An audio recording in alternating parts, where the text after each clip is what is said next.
Bonjour et bienvenue sur la chaîne Le Culte du Lait, avec aujourd'hui ménage à trois dans l'univers de Kingdom Death, puisque je suis avec Monsieur Bertrand. Eh bien bonjour. Et Monsieur Julien. Bonjour. Un invité exceptionnel, puisqu'on va te laisser te présenter et puis... Une exclusivité internationale, Fred. Du Kingdom Death, c'est toujours une exclusivité internationale. Même Monsieur Julien est une exclusivité. Mais c'est bien pour ça. En lui-même. C'est très gentil. Donc je vais vous laisser dire comment vous êtes rencontrés tous les deux, puisque c'est toi, Monsieur Bertrand, qui nous a mis en contact avec Monsieur Julien. Oui, Monsieur Julien, je le suivais au travers de certains forums déjà depuis un petit moment. Et puis il a créé avec quelques compères le forum Facebook Kingdom Death de le référence. groupe Facebook français de référence, on peut le dire. Exactement, qui fête aujourd'hui son 300e membre. Voilà. Donc félicitations. C'est gentil, c'est gentil. Bravo. Merci aux membres surtout. Et donc qui fait partie de ces rares spécialistes français Kingdom Death. Donc on l'a invité parce qu'on avait envie justement de présenter un peu plus le jeu, ce que c'était, sa création, sa genèse. Avec un vrai spécialiste. Avec un vrai spécialiste, quelqu'un qui a lu les règles, qui les connaît par cœur. Et en plus qui monte ses figues. Donc là, on a fait un hold-up, hein. Quelqu'un a fait un hold-up. Voilà, donc il y a eu une descente chez Poots. On dira ça, on vous expliquera plus tard. Et je vais montrer pendant que tu parles les figurines montées de Monsieur Julien. Exactement, donc on voulait faire quelques vidéos un peu spéciales Kingdom Death avec l'arrivée de la 1.5 qui, touchons du bois, arrive dans un mois. On croise les doigts. Moi je dis 2 semaines et demie. Oui, c'est ça. On est combien? On est le 20. 20 Liliane Bettencourt est morte depuis 10. 2 jours. Voilà, c'est comme ça vous pouvez resituer. Le 10, allez, je dis le 10 octobre. moi je pense que non, si tu l'as au 15 novembre, tu seras 15 bien. novembre, et toi Julien? Moi je me dis Noël, comme ça au moins je suis pas Noël. déçu. Ton manque de foi, mais... Non mais j'ai foi, mais on ne sait jamais. Je propose déjà qu'on commence par parler un peu du jeu donc créé par Monsieur Poots. Comment t'es arrivé dedans et enfin voilà, parle-nous un peu de ton chemin, qu'est-ce qui a créé la constitution du groupe Facebook, ce qui te plaît dans le jeu. Qu'est-ce qui t'a amené au jeu déjà? Déjà au jeu, moi j'aime beaucoup les jeux coopératifs. Et je l'ai découvert par hasard en furetant sur le net, et je suis tombé sur Kingdom Death. Ça avait l'air super, mais c'était complètement sold out, et j'ai cherché à me le procurer, et il était à des prix défiant toute concurrence malheureusement, sur eBay. et du coup en fait j'ai appris très vite qu'il y avait un second Kickstarter qui se lançait, et j'ai plongé. Il était à combien juste avant le Kickstarter de la deuxième édition? Normalement, si si je dis pas de bêtises, sur le shop, mais il était impossible à trouver, il était censé être à 400$ plus 100$ de frais de port. Ouais, sauf qu'il l'avait pas, donc... Voilà, exactement, et il se trouvait, si on avait de la chance, à 600-700€ sur eBay, et ça pouvait monter jusqu'à 900-1000€. D'accord, cette figurine est magnifique. Exactement, on arrivait on le trouvait entre 800 et 1000 euros, ce qui était complètement dément. Ah ouais, 1000 euros. Ouais, c'était assez violent, donc ça a été une aubaine ce second Kickstarter, et j'ai sauté dessus. Pour beaucoup de monde, je pense. Hein. Oui, ouais. oui. Et puis du coup ensuite s'est posé la question de se renseigner plus encore sur le jeu, trouver des groupes Facebook par exemple, et j'ai constaté qu'il n'y avait pas de groupe francophone, parce que le but est vraiment pour le groupe créé aujourd'hui de regrouper toute la communauté francophone. Et c'est comme ça qu'est venue l'idée de le créer. Il y a combien de membres on a dit là, 300 aujourd'hui, 303 je crois, même 303. Si on veut pinailler. Mais ouais non c'est... T'as quelques Canadiens? Il y a des Canadiens, des Suisses, on a un Brésilien je crois. Ouais, c'est cool ça. On a aussi un membre qui vit au Japon et qui est français. Non c'est super sympa, il y a beaucoup de gens un peu de partout de la communauté francophone.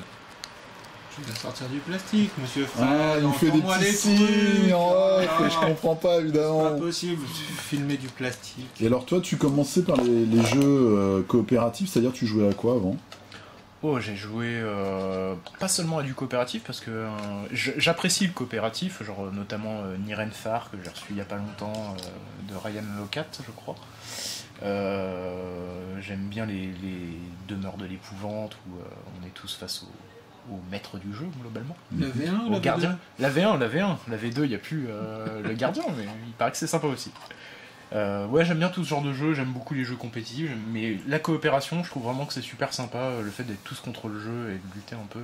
Et je trouve que Kingdom Death, c'est bien C'est l'essence de cet ensemble. esprit. Ouais, souffrir ensemble, mourir ensemble et recommencer à zéro ensemble. Et donc toi, t'as joué sur Tabletop Simulator, hein, Ouais, c'est ça essentiellement pour découvrir t'as fait ta première partie là-dessus. le jeu, ouais, exactement. J'ai fait une quarantaine d'heures en solo et avec des gens online. Et quarantaine... Ah oui, donc... Mais tu arrives à la fin en 40 heures Non, ou pas encore. pas du Bon, tout. j'ai fait plusieurs D'accord. campagnes où certaines j'ai pas achevées. Parce Ah oui, que... et puis tu peux mourir au milieu, enfin, où tu décides Exactement. d'abandonner. Bon, Oui, moi, parce je que connais pas trop, hein. moi, Je me suis pas trop spoilé. Mais... Je trouve que Tabletop Simulator c'est très bien pour pallier quand on n'a pas le jeu, mais je recommande vraiment d'acheter le jeu. Puis être avec des gens Ouais, dans la puis vraie vie, c'est quand même ce qu'il y a de mieux être pour le jeu. vraiment de dans société. l'univers, enfin, de se Exactement. plonger vraiment... Tout à fait. Oui, le seul avantage du tabletop, enfin, à mon sens, c'est que t'as pas le matos à sortir, mais ça perd beaucoup de son intérêt aussi. C'est un jeu assez énorme, quoi. C'est dans un autre genre, mais c'est comme Tool Wars, t'as pléthore de matériel Exactement. et de choses à faire. Enfin, c'est un jeu en plus qui est en 3 phases, Kingdom Death. Ouais. Entre la phase de colonie, la phase de chasse et ensuite la phase d'affrontement, ça fait beaucoup en une seule session. Donc c'est vrai que ça prend du temps aussi sur Tabletop, même si ça facilite un peu la vie pour trouver des gens avec qui jouer, mais je pense que ça sera jamais à la hauteur d'avoir puis le après, jeu en vrai. T'as tout l'aspect du hobby, de la construction des figues et tout, qui représente... Après, un pourcentage, des fois c'est plus de la moitié du jeu. Moi j'ai plein de jeux où je m'occupe que des figues en fait. Ouais. Zombicide, je fais que peindre les figues, je joue pas. Ah mais c'est non négligeable, c'est clair que... Puis c'est des belles figurines en plus, donc c'est agréable à monter, agréable à Ouais, peindre. puis tu t'es bien débrouillé, hein, parce que tu nous as dit que c'était tes premiers montages de figues. Bon après ça, je les monte en 1h30, 2h, donc je prends vraiment le temps. Attends, tu me disais tout à l'heure, je vais essayer de faire le point correctement. Là par exemple sur celle-là, le pouce, C'est une pièce. C'est une pièce. Ouais, c'est une pièce séparée. Voilà. Et à côté c'est mon doigt. Donc c'est à la pince à épiler, il faut pas trembler là, hein. Faut pas... Ah c'est vraiment un univers complètement délirant et qui forme un ensemble avec le jeu, les figurines. Et ce qu'on disait tout à l'heure, les pin-ups, c'est un peu un univers parallèle, mais qui a promu aussi le jeu, je pense, énormément en fait. Hein. Bah, c'est vrai que c'est un peu différent par rapport au jeu. C'est vrai que les pin-ups, c'est plus quand même souvent des femmes opulentes, globalement. Mais ça représente bien ce qu'est Kingdom Death, enfin je trouve, dans le sens où c'est au niveau du montage, de la qualité des sculptes, de la qualité des figurines globales, quoi. Et du fluff. Ouais. En général, c'est quand même assez riche, même si on n'en a pas besoin et que c'est surtout le jeu qui est le plus intéressant et le plus profond à ce niveau-là. Il faut compter combien de temps? Alors, moi j'ai plusieurs questions en fait, par rapport au jeu. L'une des premières c'est il te faut combien de temps pour faire une année lanterne? Donc le jeu se divise en années lanterne, si j'ai bien compris. Tout à fait, ouais. Une année lanterne c'est quoi et ça dure combien de temps? Alors une année lanterne c'est 3 phases. Une phase de colonie, donc où les survivants rentrent dans l'affrontement, récupèrent des ressources, prennent un événement aléatoire tiré d'un deck, et de la production. Ensuite, une phase de chasse, une fois qu'on a décidé quel monstre on souhaite choisir et tuer pour ses ressources. Et ensuite, la phase d'affrontement. Donc ça, c'est 3 phases bien distinctes. Au début du jeu, finalement, ça va assez vite. Je dirais que c'est 1h30 ces 3 phases-là.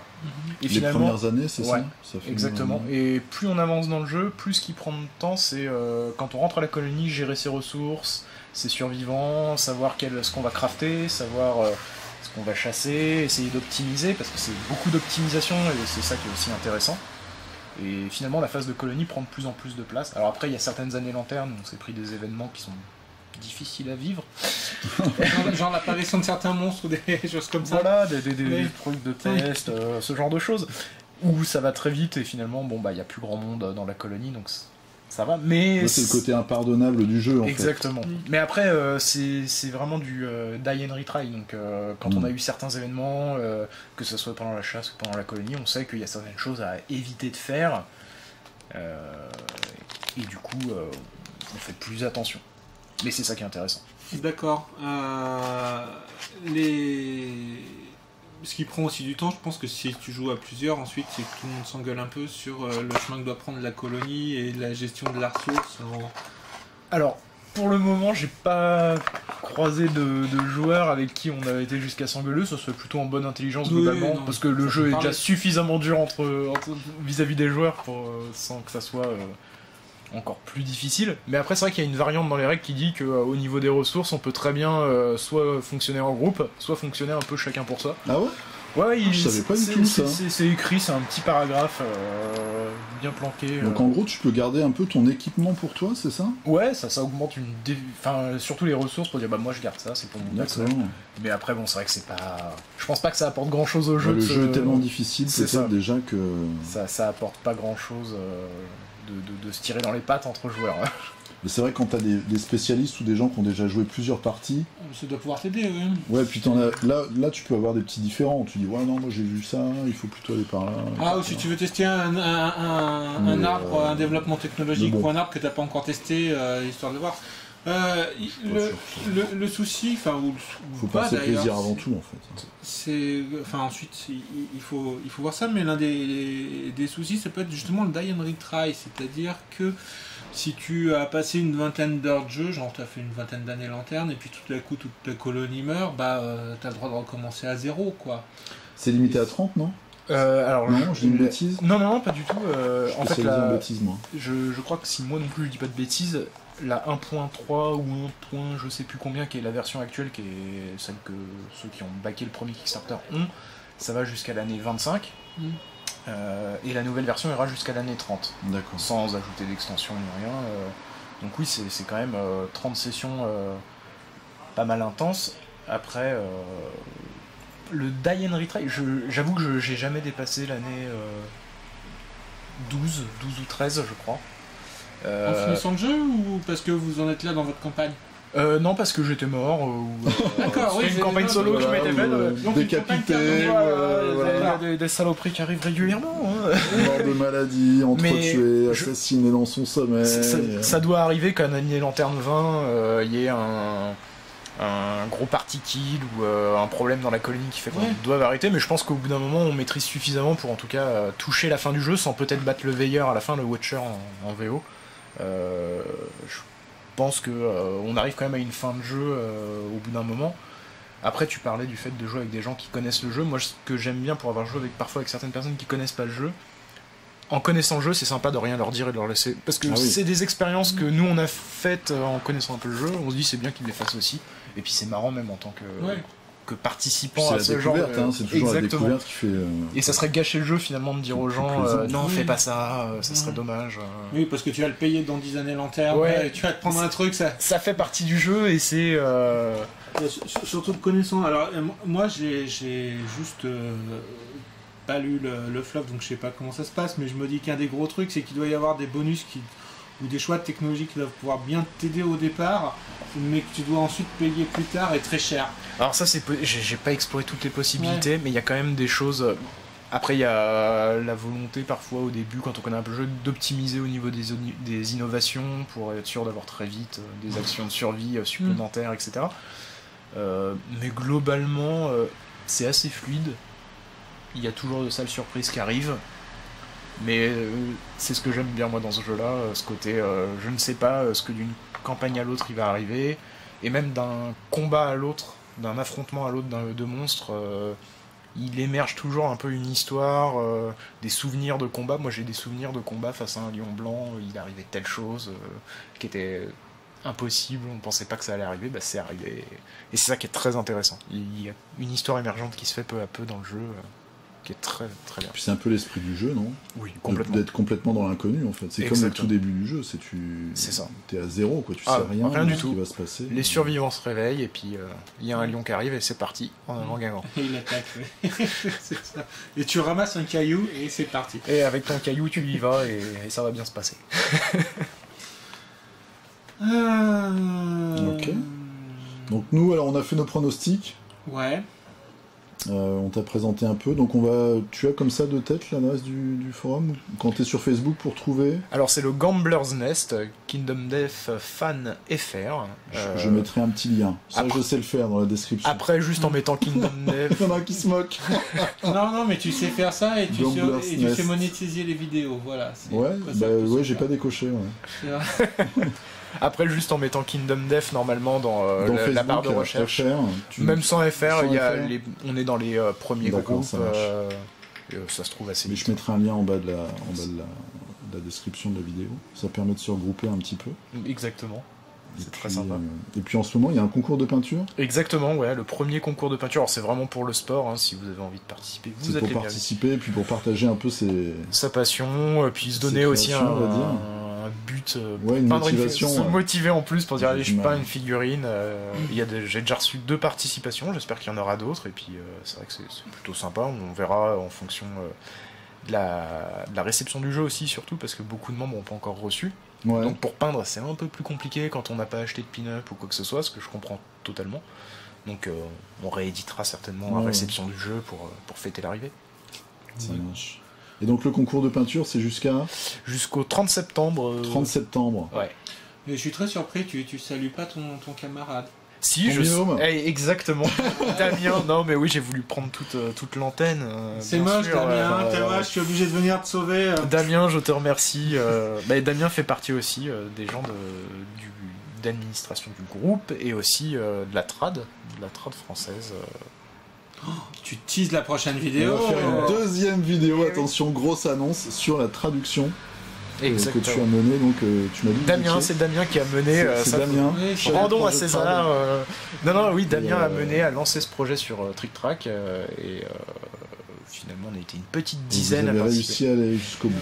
Jusqu'au bout du livret. C'est souvent le plus difficile dans les projets comme ça. Exactement. C'est un travail de 8 mois, mais on va pas trop spoiler. On va parler dans la deuxième vidéo sur la trame de ce jeu fantastique et hors norme qu'on attend pour dans 2 semaines. Bon, on dit à bientôt donc pour une deuxième vidéo. Là on va parler de la traduction et puis après on va vous montrer un peu cette montagne de boîtes. On va continuer à en fait monsieur Bertrand, t'as gagné au loto, je crois on peut le dire, ça y est. Hein, t'es peinard, t'es à la retraite, à 40 piges, c'est j'ai de bonnes gagneuses. Ce qui est un peu gênant, c'est la chaîne en or de là. C'est pas ça, je sais pas, tu parlais de mon passé carcéral aussi, oui, pareil. Toute cette opulence. Ouais. Ok, on vous retrouve très bientôt pour la suite, donc pour un petit brief sur la traduction menée par Damien, Julien et toute l'équipe. Richard aussi, qui est membre du groupe, qui a énormément aidé, et puis d'autres qui ne sont pas forcément sur le groupe d'ailleurs. Qui sont apporté leur contribution. À bientôt. À plus. À la prochaine. Jouez bien. Faites bien attention à vous. Salut.